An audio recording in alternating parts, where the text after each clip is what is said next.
요한복음 5장 1절에서 9절까지만 함께 보겠습니다.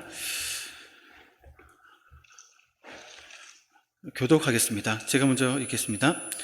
그 후에 유대인의 명절이 되어 예수께서 예루살렘에 올라가시니라. 예루살렘에 있는 양문 곁에 우리 말로 베데스다라 하는 못이 있는데 거기 행각 5이 있고 그 안에 많은 병자, 맹인, 다리 저는 사람, 혈기 마른 사람들이 누워 물의 움직임을 기다리니 이는 천사가 막든 못에 내려와 물을 움직이게 하는데 움직인 후에 먼저 들어가는 자는 어떤 병에 걸렸든지 낫게 되리라. 거기 38해 된 병자가 있더라. 예수께서 그 누운 것을 보시고 병이 벌써 오래된 줄 아시고 이르시되 내가 낫고자 하느냐. 병자가 대답하되 주여 물이 움직일 때에 나를 못에 넣어주는 사람이 없어 내가 가는 동안에 다른 사람이 먼저 내려가나이다. 예수께서 이르시되 일어나 내 자리를 들고 걸어가라 하시니 함께 읽겠습니다. 그 사람이 곧 나와서 자리를 들고 걸어가니라. 이날은 안식일이니. 아멘. 오늘은 먼저 값없이 자비를 베푸시는 주님, 예수님이라는 제목으로 함께 말씀을 살펴보겠습니다. 반갑습니다. 저는 초등부를 섬기고 있는 한상훈 목사입니다. 원래 일부 설교를 맡았는데 오늘 장례가 생겨서 사부 설교를 변경되었습니다. 담임 목사님께서 장례 집례를 하자 해서 제가 사부를 맡아 이렇게 예배를 섬기게 되었습니다. 우리는 대명절 설날을 앞두고 있습니다. 올해 마지막 사부 예배를 끝내고 나면 다들 약속된 곳으로 가셔야겠죠. 그리고 한 주간 짧은 설명절 동안 여러 만남과 모임 또 행사의 시간을 가지리라 생각됩니다. 오늘 선포되는 말씀을 통해서 은혜를 받고 설명절 가운데 있는 모든 만남 가운데 하나님의 은혜가 지속적으로 이어지기를 소원합니다. 오늘 말씀은 하나님이 베푸시는 자비를 어떻게 인간이 얻을 수 있는지를 보여주는 본문이다 할 수 있습니다. 성도 여러분, 우리는 하나님의 자비를 어떻게 얻을 수 있고 누릴 수 있을까요? 질문을 받고 하나님은 당신의 자비를 어떤 방식으로 사람에게 베푸실까요?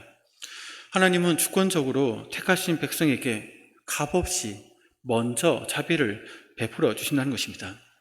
정말 그러한지 오늘 본문을 통해서 한번 확인해 보고자 합니다. 오늘 사건은 예수님께서 베데스다에서 38년 된 병자를 치유하신 내용입니다.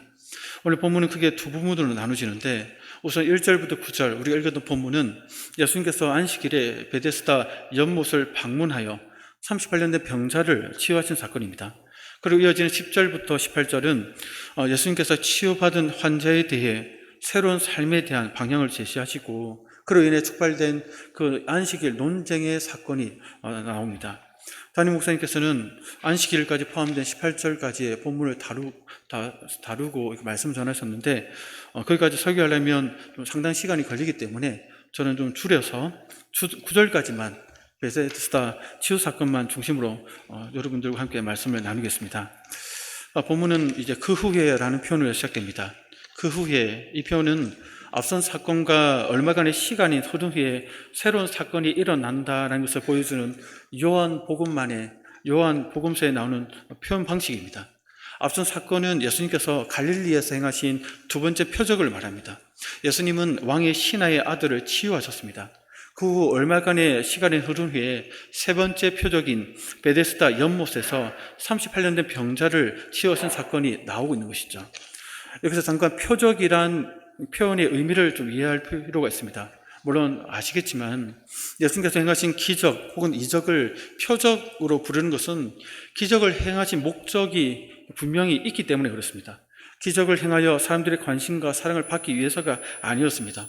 오늘날 유튜버처럼 구독, 좋아요, 알림 설정을 받기 위해서 기적을 행하신 것이 아니었습니다.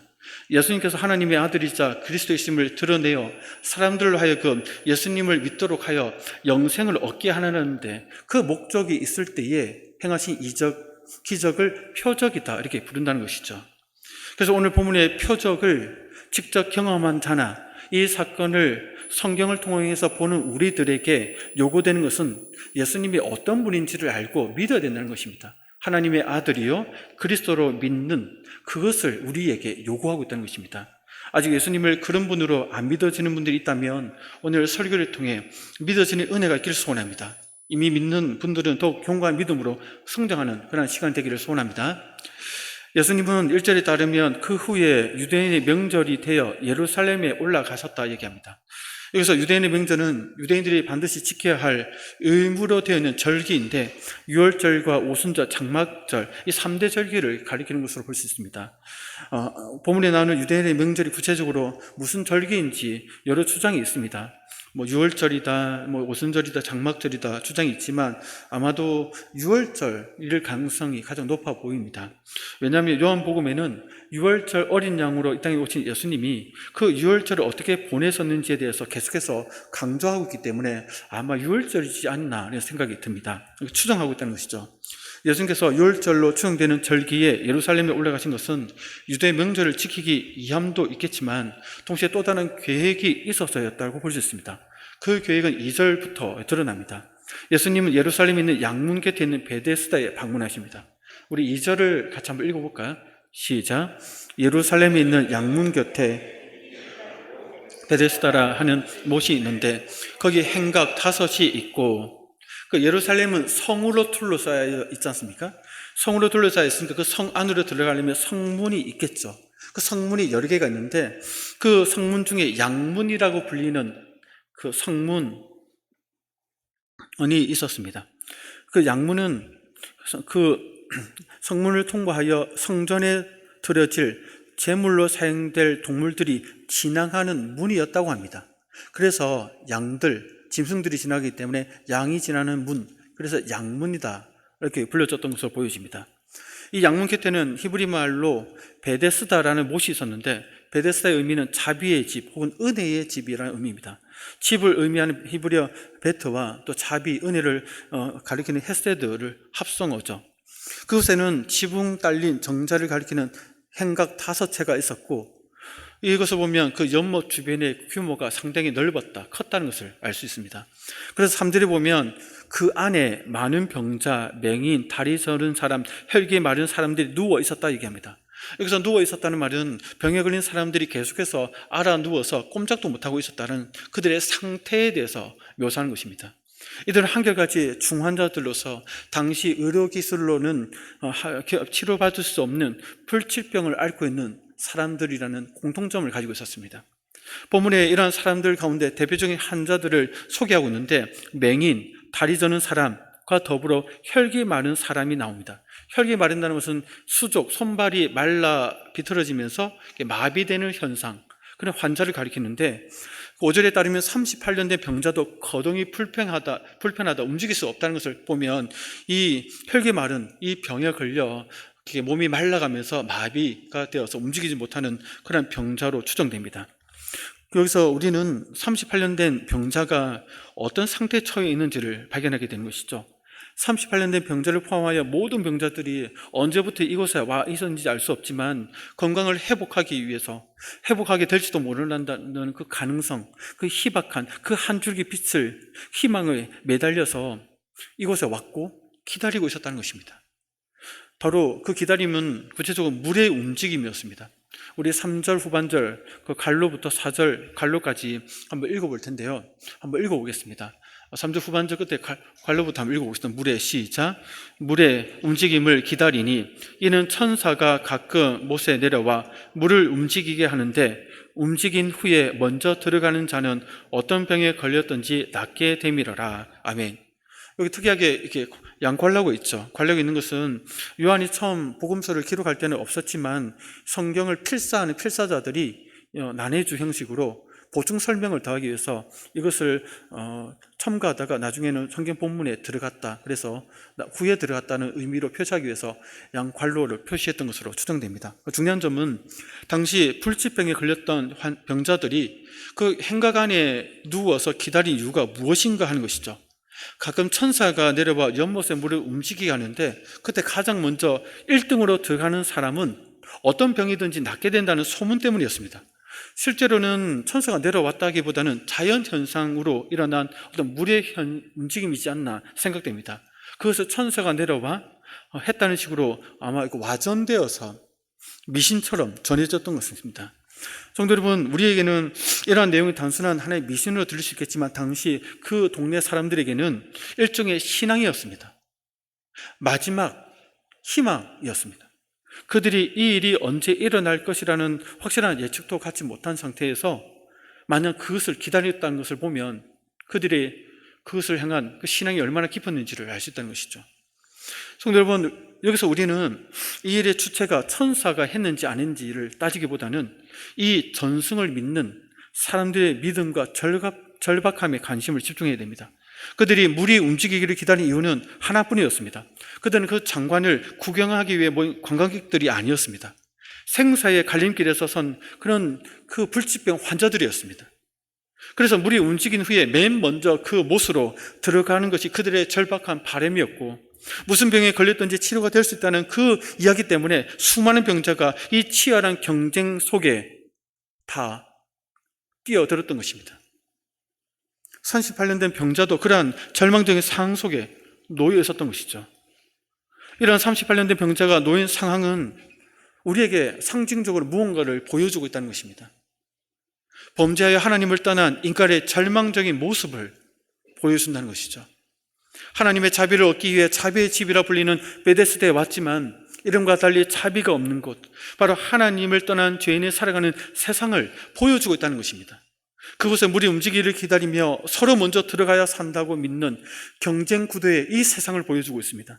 하나님의 자비를 경쟁하여 가장 앞선 자만, 혼자서 그 사람만이 얻을 수 있다라는, 그렇게 생각하는 세상을 보여주고 있다는 것입니다. 자비는 없고 경쟁이 지배하는 그곳에 방치된 38년 된 병자는 구원받지 못한 인간의 무력함, 그것을 자기의 힘으로 어떻게든 경쟁을 통하여 구원을 얻고자 몸부림치는 그 비참한 인간의 모습, 죄인의 모습을 상징적으로 보여주고 있다는 것입니다. 여기 상징에서 우리는 몇 가지 사실을 분명하게 발견하게 됩니다. 범죄하여 하나님을 떠나 인간이 사는 세상은 자비가 없다는 것이죠. 그런데 인간은 하나님의 자비가 필요하여 찾아 헤매고 그 세상에서 세상적인 방식으로 찾아 헤매지만 그 누구도 찾지 못한다는 것입니다. 그러나 그런 방식으로 누구나 찾을 수 없기에 다들 무력함과 절망한 가운데 살아가고 있다는 것을 우리에게 보여주고 있습니다. 성도 여러분, 죄인이 구원이라는 자비를 얻기 위해서는 어떻게 해야 될까요? 세상 나라의 방식인 경쟁을 통하여 가장 앞선 자만 자비를 얻을 수 있을까요? 강한 자만이 살아남고 약한 자는 도태된다는 적자생존의 방식으로 접근하면 내가 강자가 되면 마침내 하나님의 자비를 쟁취할 수 있을까요? 하나님의 자비는 그런 방식, 세상 방식을 얻을 수가 없습니다. 하나님은 당신의 구원의 은혜와 자비를 그런 방식으로 베푸시지 않으십니다. 하나님은 은혜와 자비를 먼저 찾아가서 택한 백성에게 값없이 베푸시는 방식으로 주신다는 것입니다. 에베소서 2장 8절 9절을 우리 함께 읽어보겠습니다. 2절 8절 한번 읽겠습니다. 너희는 그 은혜에 의하여 믿음으로 말미암아 구원을 받았으니 이것은 너희에게서 난 것이 아니요 하나님의 선물이라. 행위에서 난 것이 아니니 이는 누구든지 자랑하지 못하게 함이라. 아멘. 요거 보면 하나님께서 구원이라는 선물을 베푸실 때 그 과정, 그 순서가 중요합니다. 먼저 은혜가 시작됐죠. 은혜가 먼저입니다. 그 다음 믿음이 주어지죠. 그 다음 결과로 구원이 이루어집니다. 다시 보시면 먼저 은혜가 주어지고 그 결과로 믿음이 생기고 그 결과로 구원을 얻게 됩니다. 하나님께서 택한 백성에게 먼저 은혜를 베푸십니다. 값없이.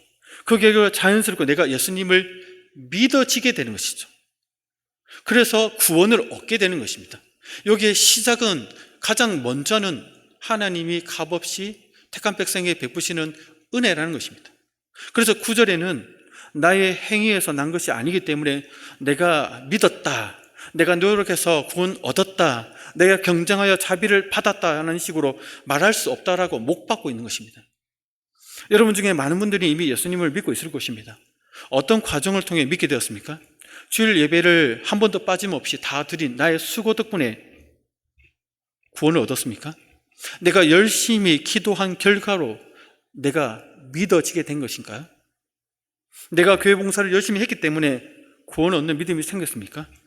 그렇지 않다는 것입니다. 그래서 내가 뭘 했기 때문에 믿음이 생겼고 구원을 받았다라고 말할 수 없습니다. 우리에게 먼저 하나님께서 찾아오셔서 이 자비를 베푸시기 때문에 그 결과로 내 마음에 믿음이 생겼고 구원을 얻게 되었다는 것입니다. 그래서 자연스럽게 그 결과로 예배에 대한 열심이 생기고 감사하니까, 그래서 기도하게 되고 말씀을 소중하게 여기게 되고 교회를 소중하게 여기는 그런 것들이 따라오는 것이죠. 이건 구원을 얻을 때만 해당되는 것이 아닙니다. 이미 구원받은 분들도 구원받은 그 이후의 삶에도 동일한 원리가 적용된다는 것이죠. 하나님은 은혜와 자비를 먼저 베푸시고 그 다음 믿음을 붙잡아 주시고 그 결과로 열매 맺는 삶을 살게 하신다는 거죠. 성화의 삶을 살게 하십니다. 하나님께서 구원 얻은 자에게 그리스도 안에서 예배된 은혜와 자비를 먼저 베풀어 주십니다. 그것을 우리는 받아서 믿음의 성장을 이루고 삶의 자리에서 하나님께서 기뻐하시는 열매를 맺어가면서 그리스도의 향기가 되어가는 것이죠.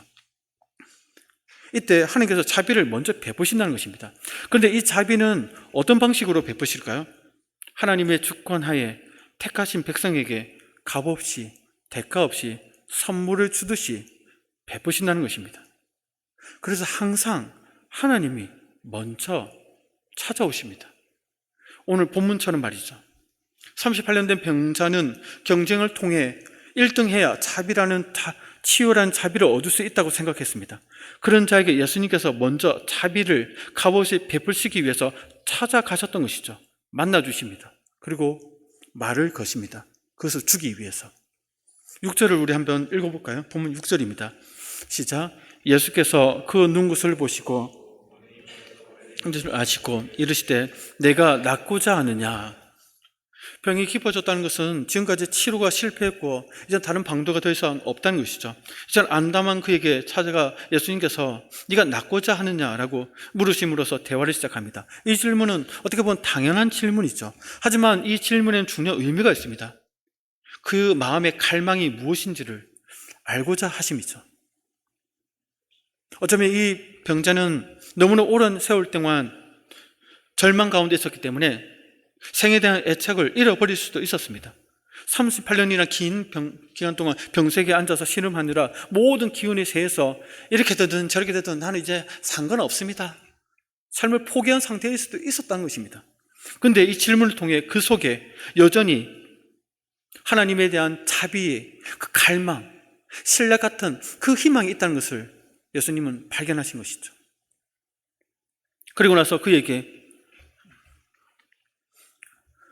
그리고 나서 그의 대답을 듣습니다. 그 병자는 어떻게 대답합니까? 병자가 이렇게 얘기하죠. 병자가 대답하되 주여 물이 움직일 때에 나를 못에 넣어주는 사람이 없어 내가 가는 동안에 다른 사람이 먼저 내려가나이다.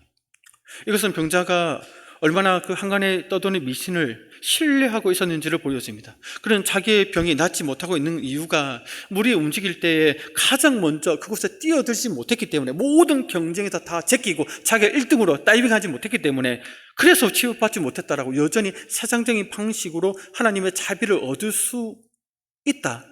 근데 그걸 못하기 때문에 못 얻는다라고 잘못된 방법으로 생각을 하고 있었던 것입니다. 이런 처지에 그에게 다가온 예수님을 향해 그 병자의 하소연 속에는 자신을 도와 못 속에 넣어줄 것을 요청하는 뉘앙스가 있다는 것입니다. 이 병자는 예수님께 기대를 했던 것 같습니다. 아마 속으로 예수님이 아직 모르죠. 이때는 당신이 나를 도와준다면 내가 남들보다 가장 먼저 들어갈 수 있습니다. 저를 들어 목까지만 업어주시면 제가 멋지게 다른 사람보다 먼저 뛰어들면 제가 치유받을 수 있습니다. 그러니 좀 저를 좀 도와주세요라는 아마 속으로 그런 생각이 있었던 것으로 보여집니다. 예수님께서 친히 찾아오셔서 먼저 자비를 베푸시려고 준비하고 있는데 이때 병자가 보이는 반응은 여전히 세상 나라의 방식입니다. 경쟁, 적자 생존의 방식이 필요 없는데도 그런 방식을 통해 하나님의 자비를 얻을 수 있다는 생각을 가지고는 예수님께 그렇게 할 수 있도록 나를 조금만 도와주시면 됩니다 라는 식으로 예수님께 요청하고 있다는 것입니다. 물론 처음부터 예수님을 무시하고 전혀 도움 필요 없다라고 하는 것보다 낫겠지만 잘못된 방식에다가 예수님을 그렇게 그 정도 수준으로만 예수님을 의지하는 어리석은 모습을 보이고 있다는 것입니다. 성도 여러분, 경쟁과 적자 생장을 통해 하나님의 자비를 얻을 수 있다고 생각하면 예수님에게 그런 방식으로 기도할 때도 예수님 그런 방식으로 그 정도만 예수님을 이렇게 다가가선다는 것입니다. 이는 하나님 나라의 방식에 세상 나라 방식을 끼워 맞추려는 시도라는 것을 우리가 보게 됩니다.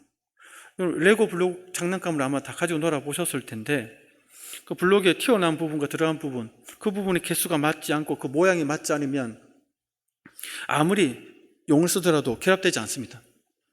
서로 연결되지 않고 서로 도움이 되지 않죠. 하나님 나라의 방식과 세상 나라의 방식은 마치 서로 맞지 않는 블록과 같아서 아무리 서로에게 도움이 되겠다 싶어서 막 갖다 붙이더라도 연결이 안 됩니다. 어쩌면 여러분 자신의 신앙 여정을 돌아보시면 하나님의 은혜를 받기 위해서 세상 나라의 방식, 경쟁하는 방식을 가지고 와서 자비를 얻으려고 시도하는 모습이 어쩌면 우리의 모습일 수 있다는 것입니다. 경쟁 방식으로 정치하듯이 하나님의 자비를 얻으려고 끊임없이 시도하고 있는 것이 우리의 모습일 수도 있다는 것입니다. 게임을 하듯이 주변 경쟁자들을 다 제끼고 혼자 살아남는 방식을 통해 하나님의 자비를 혼자 받으려는 그러한 방식으로 우리가 신앙생활하고 있지 않는지 자신을 돌아봐야 한다는 것입니다. 어쩌면 우리는 너무나 세상 나라의 방식에 길들여져 있어서 하나님 자비를 원한다고 하면서도 실제로는 거부하고 있는지도 모르겠습니다. 내가 정치해야지 뭘 공짜로 받을 생각을 하냐, 누군가에게 대가 없이 먼저 받는 것 자체를 싫어하는 분들이 상당히 많습니다. 내가 가오가 있지 그런 방식으로는 받을 수 없다라며 강한 거부감을 표시하기가 한다는 것이죠. 만약 38년 된 병자가 예수님이 먼저 찾아와서 자비를 대가 없이 베풀려고 하시는데 그때 잠깐 예수님 그런 방식 저는 싫습니다. 저를 뭘로 보십니까? 제가 38년 동안 병자로 있었지만 그래도 자존심은 있습니다. 그렇다고 해서 그런 방식으로 자비를 얻고 싶지는 않습니다. 제가 당당하게 노력해서 얻고 싶습니다. 제가 여기 있는 수많은 병자들보다 가장 먼저 연못에 들어가서 1등이 된 후에 당당하게 치유의 자비를 얻겠습니다. 그러니 주머니에서 꺼내려는 그 자비 이제는 집어넣어 주십시오. 저를 믿고 기다려 주십시오. 이런 식으로 예수님께 행동했다면 어떻게 되었을까요? 99세 된 병자는 이때를 후회하며 죽었더라. 이렇게 끝날 수 없습니다. 성경은. 성도 여러분, 아직 구원을 얻지 못한 분들이 있다면 이런 방식으로 구원을 쟁취하려고 하지 마십시오. 내가 뭔가 노력하여 당당하게 떳떳하게 구원을 얻겠습니다. 이런 방식으로 접근하지 마십시오. 나중에 반드시 후회하게 될 것입니다. 여러분이 얻게 되는 것은 구원이 아니라 하나님의 방식, 하나님의 뜻을 거부한 자들이 가는 지옥이 될 것입니다. 그러니 예수님께서 먼저 찾아와서 값없이 대가 없이 건네는 구원이라는 그 선물을 그냥 있는 그대로 감사합니다라고 믿음으로 받아들이면 됩니다. 거기에 내가 뭔가를 보태려는 나의 열심, 나의 노력, 나의 뭔가 하나님 앞에 그래도 뭔가를 해야 떳떳하지 이런 생각을 접근하지 마십시오. 그러면 절대로 받을 수 없습니다. 또한 이미 구원받은 분들도 내가 노력하여 하나님 자비를 얻어 당당하게 신앙생활 하겠다라는 식으로 접근하지 마십시오. 하나님의 자비를 사모하시되 대가 없이 주실 때마다 그냥 받아서 믿음 생활 가운데 사용하십시오. 그게 주님께서 원하시는 방식입니다. 그래서 예수님은 잘못된 세상 방식으로 요청한 병자에게 그가 가진 세상 나라의 그 방식을 그냥 파괴해버리십니다. 그리고는 먼저 값없이 베푸시는 자비가 어떤 것인지, 이 하나님 나라의 방식이 무엇인지를 그에게 경험하게 하십니다. 맛보게 하시는 것이죠. 그래서 8절에 보면 이렇게 얘기합니다. 8절에 우리 한번 읽어볼까요? 시작. 예수께서 이르시되 일어나 내 자리를 들고 걸어가라 하시니 아멘. 예수님은 오직 말씀을 통해서만 자비를 베푸십니다. 이 말씀을 하실 때에 네가 나를 위해서 10년 동안 봉사하면 주겠다. 네가 나에게 10억을 바치면 주겠다. 네가 나를 위해서 모든 것을 다 바치면 주겠다 하고 조건을 달지 않고 그에게 어떤 노력과 열심과 그에게 어떤 행위를 요구하지 않습니다. 그냥 던져주시는 것입니다. 내 자비를 받아라. 이 말씀은 거역할 수 없는 힘으로 이 병자의 삶 속에 들어가게 됩니다. 전혀 생각지도 못한 방식으로 병자의 그 영혼과 육신에 들어가서 그를 변화시켜버리는 것이죠. 이 과정 속에 그의 노력은 아무것도 없습니다. 먼저 주님께서 값없이 베푸시는 이 은혜밖에 없다는 것이죠. 그러자 9절에서 놀라운 일이 벌어집니다. 그 사람이 곧 나아서 자리를 들고 걸어가니라. 이날은 안식이다 얘기합니다. 여기서 곧이란 말은 주님의 말씀이 떨어지자마자 이 일이 일어났다는 것이죠. 곧 나았고 자리를 들었고 걸어갔다는 것입니다.